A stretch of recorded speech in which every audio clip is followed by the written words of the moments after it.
Hello and welcome to the turbulent world with me, James M. Dorsey, as your host. US, Egyptian, and Qatari mediators appear optimistic after 2 days of Gaza ceasefire talks.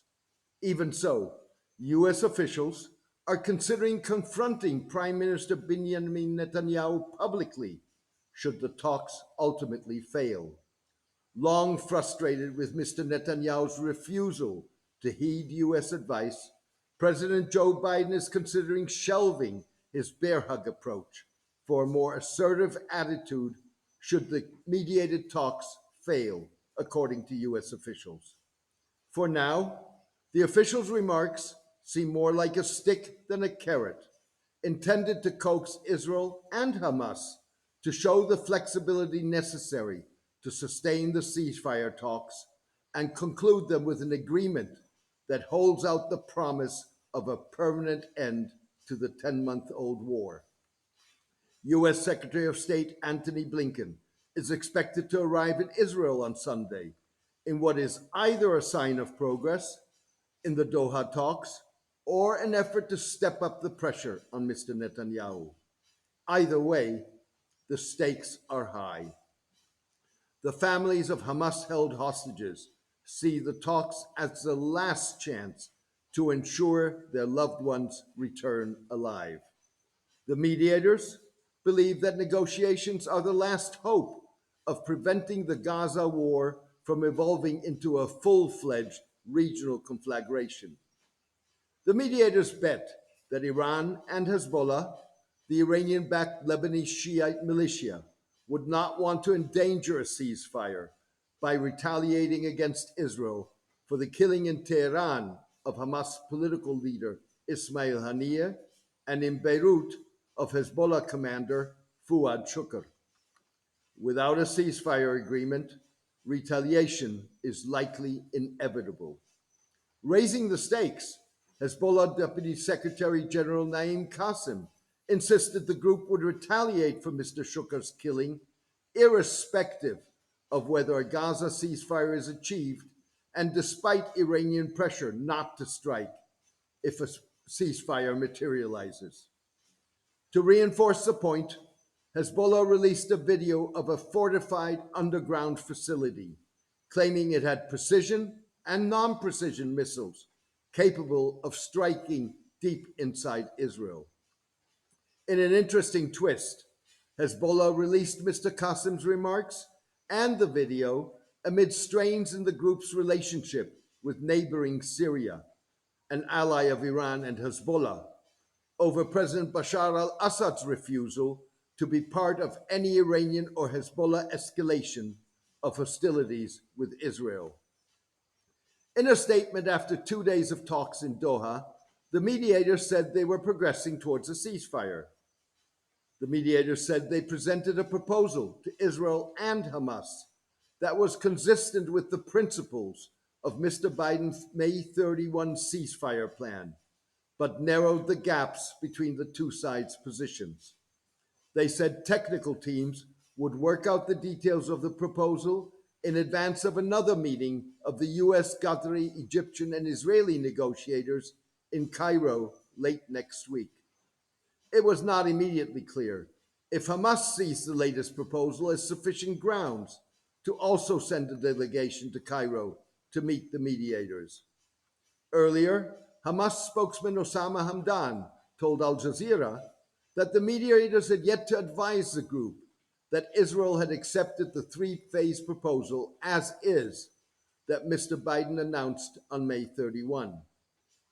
Mr. Netanyahu has since the announcement attempted to attach new conditions to the proposal, including a post-war Israeli military presence along the Egyptian-Gazan border that Hamas and Egypt have rejected. Hamas has insisted on a complete Israeli withdrawal from the Strip.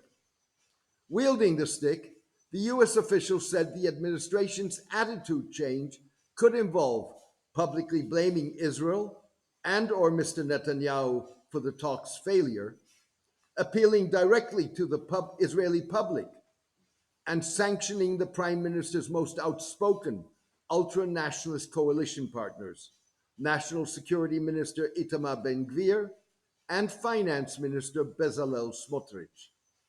The Biden administration has in recent months sanctioned several settlers accused of vigilante violence against Palestinians, as well as 4 illegal West Bank outposts and a settler organization.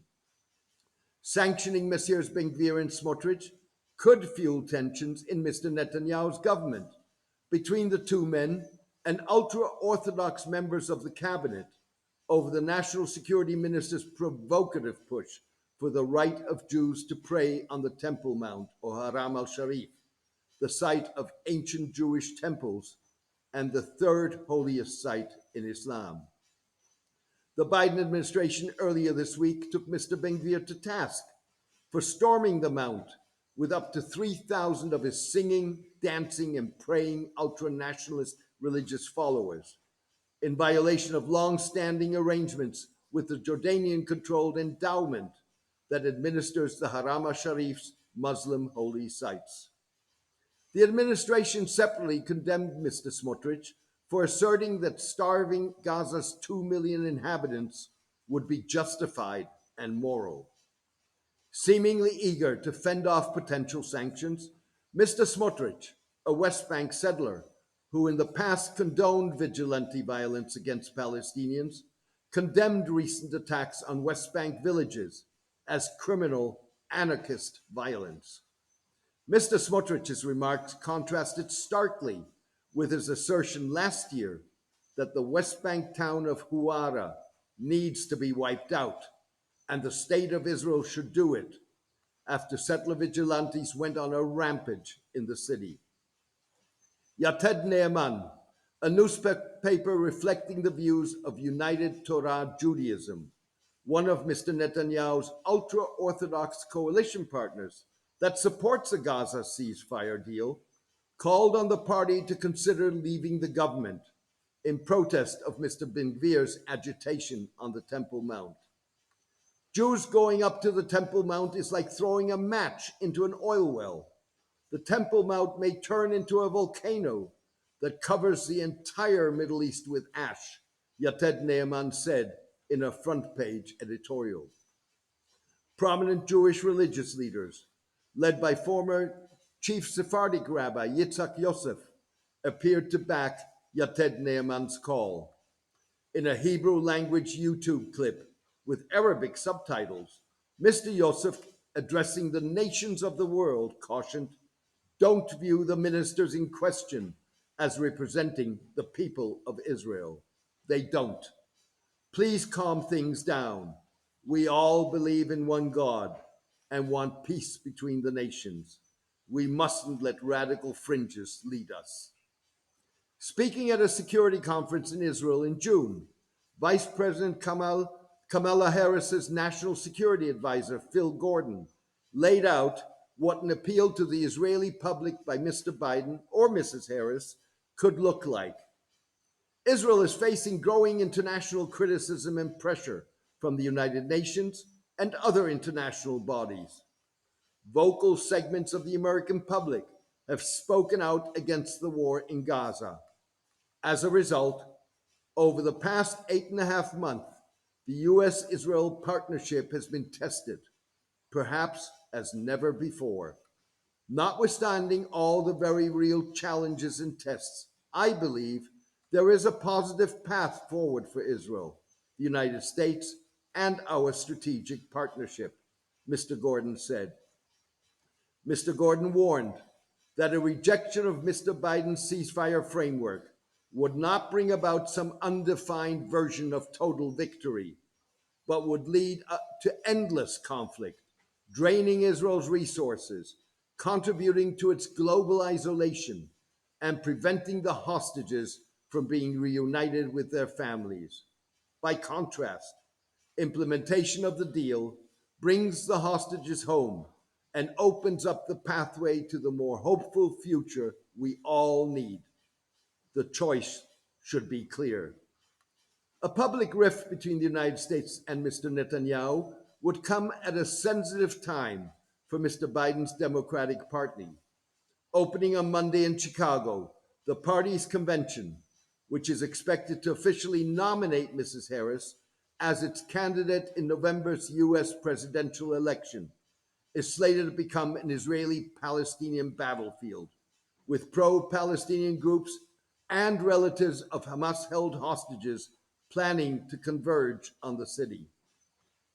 Biden administration officials may be buoyed by indications that Mr. Netanyahu is losing support in staunch American pro Israeli constituencies, despite the rapturous welcome Republicans accorded him when he addressed both houses of the US Congress last month. Haaretz journalist Amir Tibon argued that a recent MSNBC conversation between supporters of Israel, Joe Scarborough, a talk show host and former House of Representatives member, and retired conservative US Admiral James Stavridis, mirrored the writing on the wall. Messrs. Scarborough and Stavridis agreed that Mr. Netanyahu was the major roadblock preventing a Gaza ceasefire. The dialogue between Scarborough and Stavridis was a testament to Netanyahu's loss of legitimacy in the eyes of many Americans who are natural supporters of Israel. They realize that Israel's prime minister is, just as Scarborough and Stavridis described him, a corrupt politician clinging to power at all costs, even if that means blocking a hostage deal, so that his alliance with his far-right coalition partners will not be threatened, Mr. Tibon said. A more hard-headed US attitude towards Mr. Netanyahu, including an appeal to the Israeli public, would seek to exploit what analyst Meirav Zonzain describes as an Israeli society gripped by despair, but at a loss for how to carve a way out.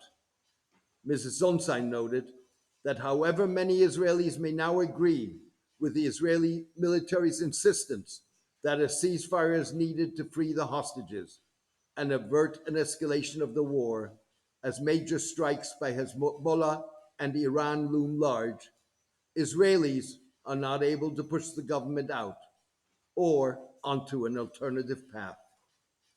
Thank you for joining me today. I am grateful to those who have become paid subscribers.